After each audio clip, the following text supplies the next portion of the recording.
Welcome to the Pencil Bob channel. I hope you enjoy my stories. Please like and subscribe, and hit that notification icon so you never miss out. Now on with the stories. I'm at my wit's end, and it's all because of our useless Homeowners Association and their ridiculous rules that seem designed to drive me crazy. It all started 17 days ago when our HVAC unit broke down, leaving us sweltering in our own home with temperatures reaching a scorching 90 degrees during the day and a sticky 85 degrees indoors at night. You'd think that would be enough justification for us to get it replaced ASAP.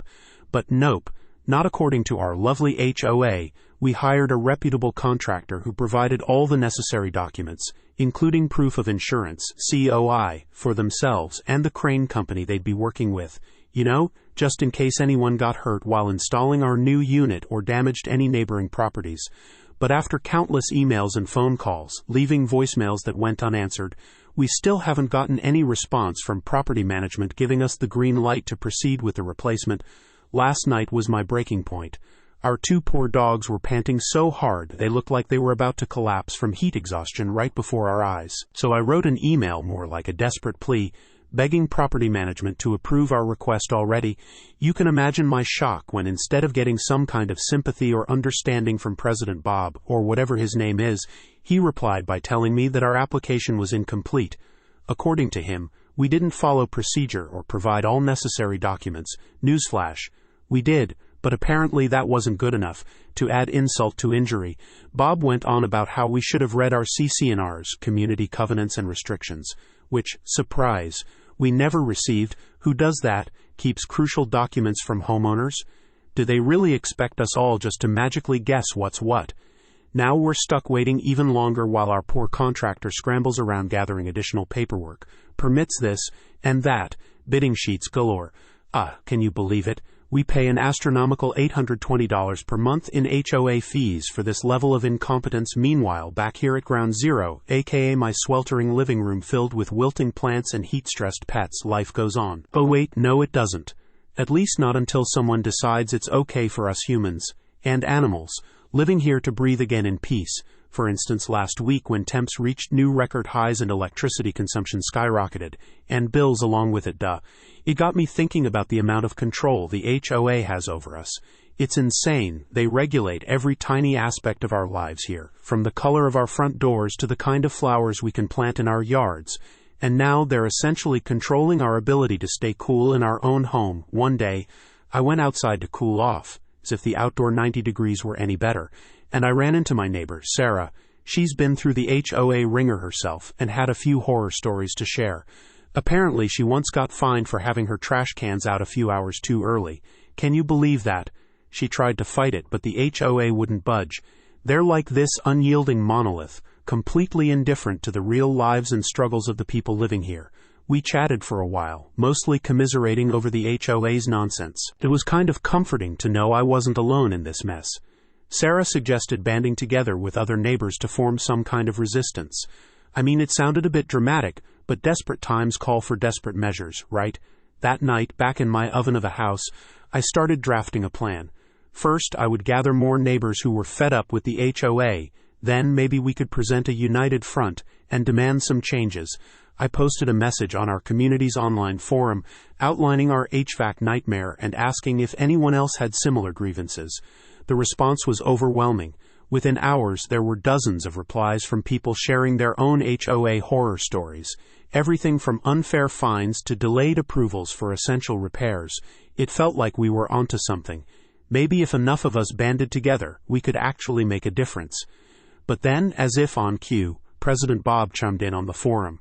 His response was predictably bureaucratic, citing regulations and procedures and reminding everyone of the importance of community standards.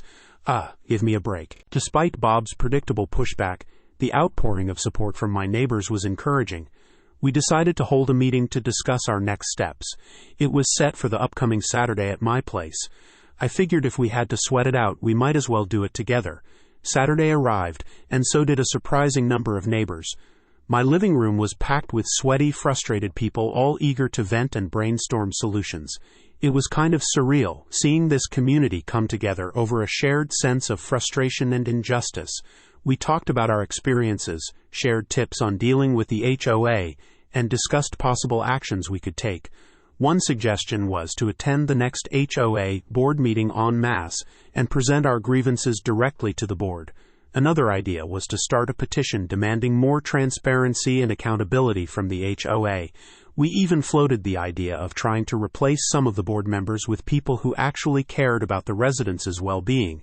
As the meeting wrapped up, I felt a renewed sense of hope. Maybe, just maybe, we could turn this around. But for now, we were still stuck in our sweltering homes, waiting for the HOA to get their act together. In the days that followed, I kept up my relentless barrage of emails and phone calls to the property management. Every time I hit send on another desperate plea for help, I felt a mix of frustration and determination. I knew we had to keep the pressure on if we were ever going to get anywhere. One morning, after yet another sleepless, sweaty night, I decided to pay a visit to the property management office in person. Maybe if they saw the desperation in my eyes, they'd finally take us seriously.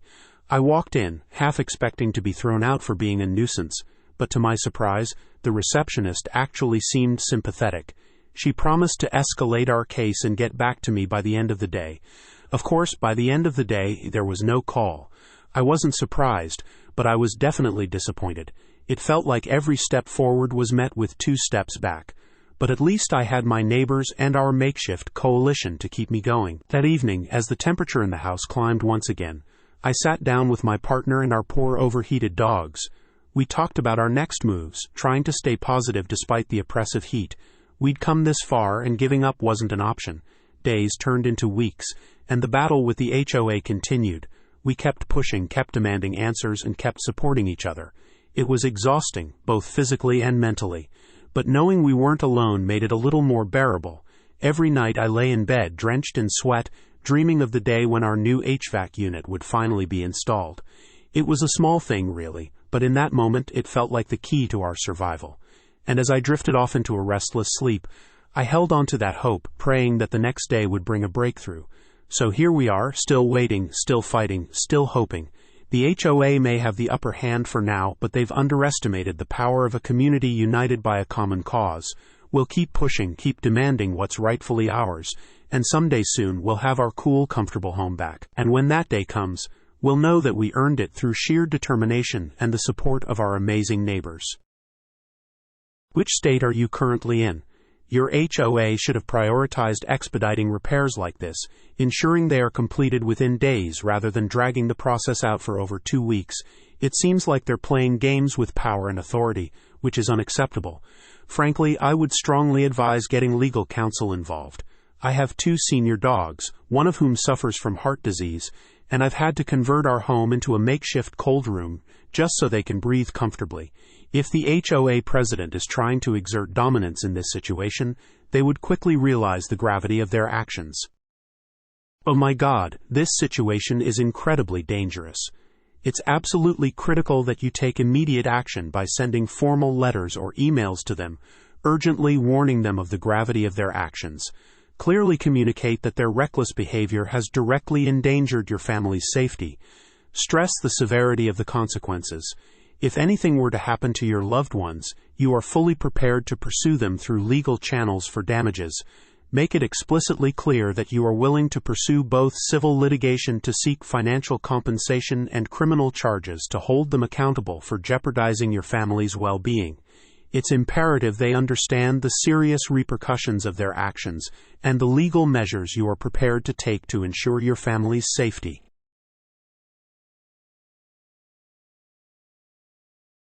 I vividly recall that scorching May 17th, etched in memory like an unwelcome guest overstaying its welcome. It marked the beginning of a relentless ordeal that has now stretched into 40 interminable days without reprieve. The air conditioning in my apartment decided to give up the ghost right in the throes of a punishing heat wave that shows no signs of relenting. Living in a building predominantly occupied by elderly residents has only amplified the severity of our plight. It all commenced with a diagnosis that seemed to drag on indefinitely. Some so-called expert concluded that our archaic chiller system was beyond salvation. Maybe, from that point forward, our fate was ensnared in a bureaucratic quagmire of repair versus replacement debates. Behind closed doors, decisions governing our comfort or rather discomfort, were orchestrated by HOA faceless figures, seemingly impervious to the sweltering reality that engulfed us. As June marched in, so did another onslaught of scorching heat.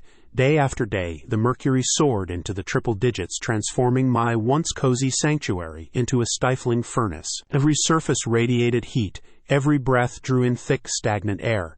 Even the ceiling, usually a symbol of shelter, now dripped with condensation, mirroring the perspiration that clung stubbornly to my skin. Desperation often begets ingenuity, or so they say. I, once a dabbling amateur in makeshift cooling strategies from a distant Vegas honeymoon, found myself pondering the practicality of emergency crash pads at friends' or family members' cooler abodes. The logic was irrefutable. Survival necessitated escape from this suffocating inferno. However, navigating the labyrinthine corridors of bureaucracy proved an exercise in futility. Attempts to engage with decision-makers of the HOA yielded little beyond vague assurances and ambiguous timelines. It felt as though our suffering was relegated to an inconvenient footnote, lost amidst more pressing concerns. Meanwhile, life within our building continued its relentless march. The elderly residents, already frail and vulnerable, bore the brunt of this heatwave's cruelty with stoic grace. Their resilience was both inspiring and heartrending. We exchanged knowing nods and weary glances in the hallways, silently acknowledging our shared struggle. Nights became the cruelest hours. Devoid of any respite from the day's unrelenting heat, sleep became an elusive luxury.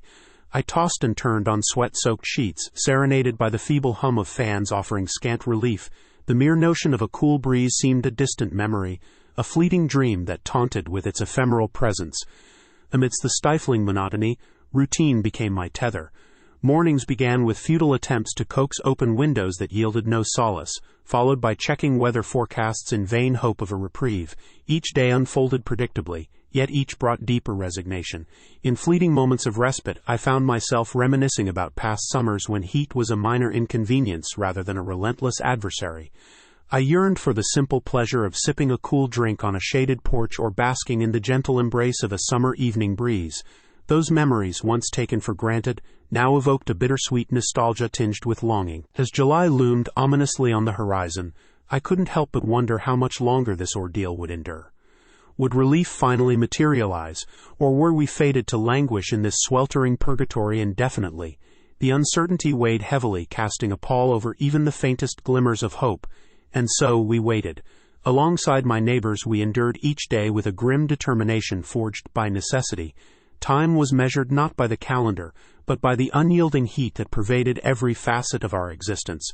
Until then, we persevered, clinging to the fragile hope that cooler days would someday return to us. Weeks blurred into each other, each day melding seamlessly into the next in a haze of relentless heat. Our once vibrant community now seemed muted, subdued by the oppressive weather that hung like a thick blanket over our lives. Conversations in the hallway, once lively and varied, now centered solely on the heat, the latest temperature update, futile attempts at finding relief, and shared strategies for coping. My own apartment became a microcosm of discomfort. Every corner, every piece of furniture carried the heat like a heavy burden. I sought refuge in the coolest spots, corners where a faint draft might offer a fleeting moment of respite. Books once devoured eagerly now lay abandoned, their pages too heavy to lift in the oppressive heat. Outside, the city shimmered under the relentless sun, its streets deserted during the hottest hours. Even the parks, once bustling with life, now offered little solace from the sweltering air. The occasional ice cream truck became a beacon of hope, drawing crowds desperate for a brief escape into its cool interior. In a desperate bid for relief, some residents improvised makeshift cooling systems. Fans whirred tirelessly in windows, attempting to coax in non-existent breezes. Ice cubes became precious commodities, strategically placed in front of fans, in a futile attempt to lower the temperature by a degree or two. Yet each attempt at ingenuity seemed to mock our collective helplessness in the face of nature's unyielding fury. Social gatherings, once a staple of our building's vibrant community, dwindled to sparse, subdued affairs. Even the communal spaces, usually bustling with activity, now lay abandoned. The communal lounge, once a hub of laughter and camaraderie, now echoed with the quiet hum of lonely fans and the occasional sigh of resignation. As the days stretched into weeks, a weariness settled over us like a heavy shroud. The initial frustration gave way to a resigned acceptance, a grim understanding that this was our new reality. at least for the foreseeable future. Yet beneath the surface a quiet determination simmered. We were survivors, bound together by our shared struggle against an unseen adversary. Through it all, the elderly residents remained steadfast pillars of strength. Their resilience, forged through decades of life's trials, offered a beacon of hope amidst the relentless heat. They shared stories of past hardships, wartime rationing, harsh winters without heating, and their quiet fortitude became a source of inspiration for us all. In quieter moments, I found myself reflecting on the resilience of the human spirit. How, in the face of adversity, we adapt, we endure, and we find solace in the smallest of victories. A momentary breeze through an open window, a fleeting glimpse of cloud cover. These became cherished moments of reprieve. Yet, as July drew to a close, a sense of anticipation tinged the air. Rumors circulated of imminent repairs, of a potential respite from the relentless heatwave. Hope, once a fragile ember, now burned brighter within each of us. Perhaps, just perhaps, cooler days were finally on the horizon. And then, one sweltering afternoon in early August, the long-awaited news arrived. Repairs to the building's cooling system were underway. With assurances of completion by week's end, relief washed over us like a cool shower after a scorching day. The atmosphere in the building shifted palpably. Hopeful chatter replaced resigned sighs, and a renewed sense of community blossomed once more. The day the air conditioning remained stubbornly broken remains a stark reminder of our collective frustration. The oppressive heat lingered in the hallways, exacerbating our discomfort and fraying tempers that had already been stretched thin. Instead of relief, there was a sense of defeat as we huddled in the communal lounge, sweltering in the stagnant air, unable to find solace in the once-anticipated cool breeze. In the aftermath of the prolonged heat wave, life stagnated in the stifling atmosphere. Residents, weary and discontent, struggled to re-establish connections amid the lingering discomfort. The building echoed with complaints rather than camaraderie, as tales of endurance gave way to resentment over unfulfilled promises of repair. Conversations turned bitter, revolving around the ordeal that had tested our patience and drained our spirits.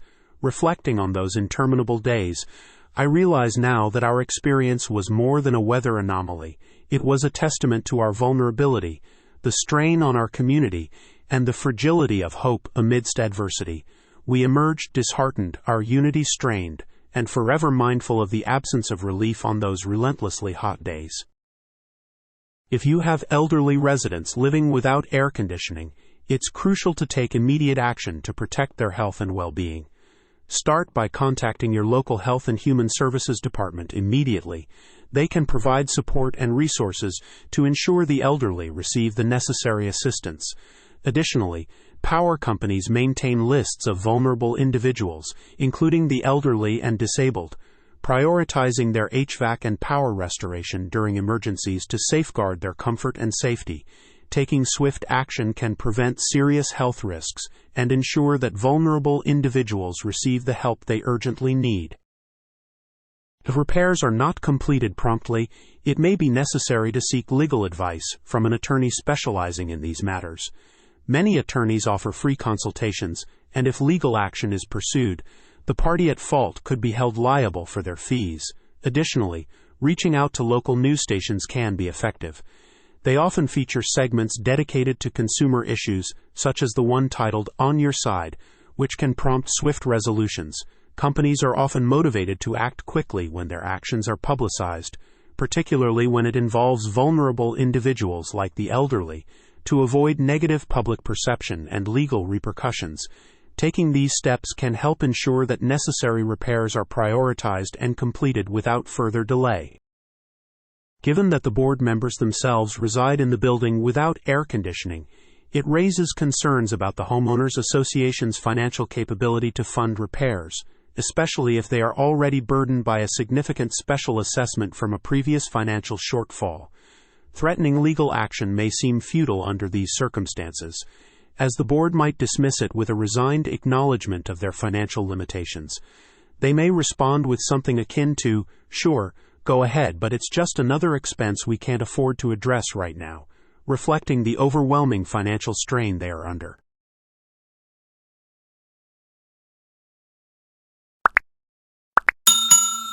I would like to thank you for watching the video to the end. To encourage us to make more videos, please like, subscribe, comment, as well as share. Check out this other video if you haven't already.